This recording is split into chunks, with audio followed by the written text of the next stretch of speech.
देखो 23वां प्रश्न है, एक वृत्त की त्रिज्या 21 सेंटीमीटर है तथा जीवा द्वारा केंद्र पर अंतरित कोण 90 डिग्री है, तो इस जीवा द्वारा बने लघु वृत्तखंड का क्षेत्रफल ज्ञात कीजिए। लघु वर्गखंड का क्षेत्रफल, तो इसका सीधा सा सूत्र होता है वो लिख दो। लघु वर्गखंड का क्षेत्रफल बराबर क्या होता है, थीटा बटे 360 गुणा pi r square minus r square बटा 2 गुणा साइन थीटा। ठीक है, और यहाँ पे आर का मान कितना है 21 सेंटीमीटर। आर क्या है, त्रिज्या, तो त्रिज्या कितनी दे रखी है 21 सेंटीमीटर, तो आर का मान कितना आ गया 21। और केंद्र पर अंतरित कोण 90 डिग्री यानी थीटा का मान कितना दे रखा है 90। ये दोनों मान सूत्र में लिख दो। थीटा की जगह कितना आएगा 90 बटा 360 गुणा पाई का मान कितना होता है 22 बटे 7 गुणा आर का मान कितना है 21, तो आर स्क्वायर है तो यहाँ पे 21 का स्क्वायर हो जाएगा। ठीक है, 21 की घात 2, माइनस की जगह माइनस आ गया। उसके बाद में आर स्क्वायर, तो आर की जगह कितना रखना है 21 और ऊपर क्या है घात 2, तो 21 का स्क्वायर हो गया बटा 2 गुणा की जगह गुणा, साइन की जगह साइन, थीटा का मान कितना रखना है 90, तो ये साइन 90 हो गया। और क्षेत्रफल है तो ये कितना आ जाएगा सेंटीमीटर स्क्वायर हो जाएगा।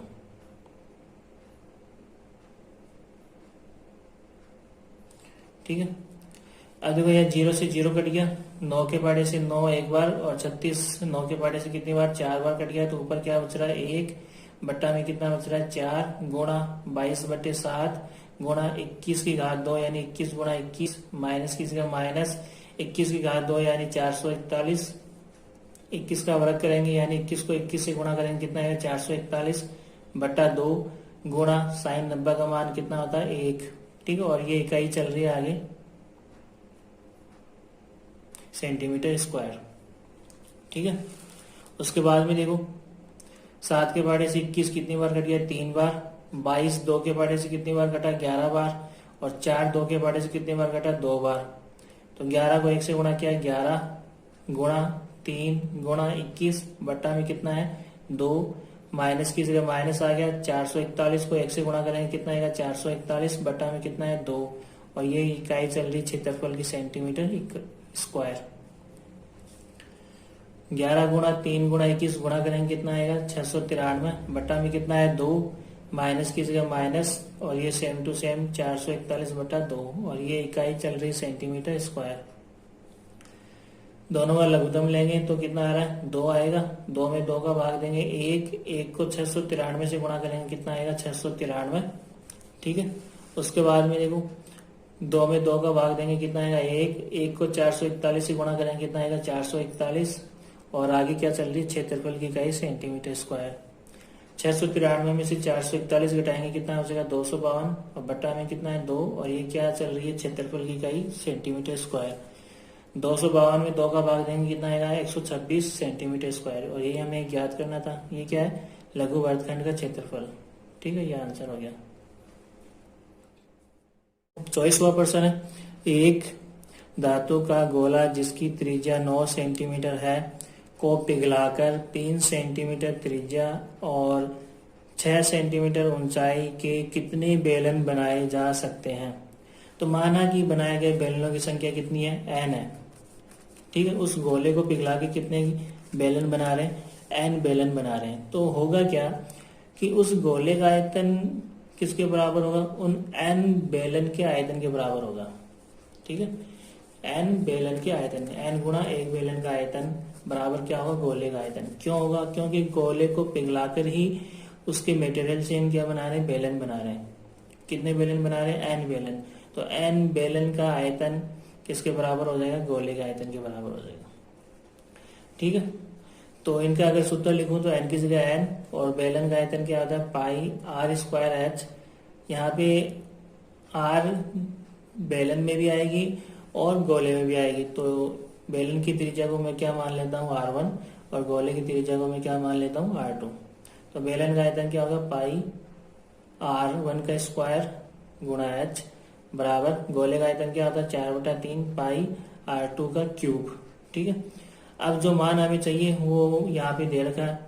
बेलन की त्रिज्या r1 कितनी दे रखी है 3 सेंटीमीटर त्रिज्या और 6 सेंटीमीटर ऊंचाई के कितने बेलन, तो उसकी त्रिज्या कितनी हो गई बेलन की 3 सेंटीमीटर और बेलन की ऊंचाई एच कितनी हो गई 6 सेंटीमीटर और गोले की त्रिज्या में कितनी दे रखी है 9 सेंटीमीटर। अब ये मान यहाँ सूत्र में लिख दो। तो देखो यहाँ से पाई तो कट गया डायरेक्ट, एन की जगह एन आ गया, गुणा की जगह गुणा आ गया।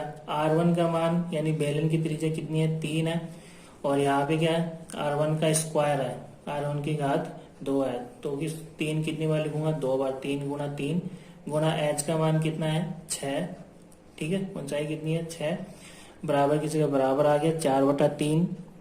R2 का मान यहाँ पे कितना है, गोले की त्रिज्या 9, तो R2 की घात कितनी है 3 है, तो इसको मैं कितनी बार लिखूंगा 9 को 3 बार, 9 गुणा 9 गुणा 9, ठीक है, ये मान रख दिया। उसके बाद भी देखो आगे हमें n का मान चाहिए कि कितने बेलन बनाए हैं, तो n को यहीं रखो और n के साथ ये संख्या क्या हो रही गुणा हो रही है, 3 गुणा 3 गुणा 6, इसका क्या होता है पक्षांतरण करेंगे तो ये बराबर के दूसरे साइड में जाके सब कहाँ आ जाएंगे बट्टा में आ जाएंगे।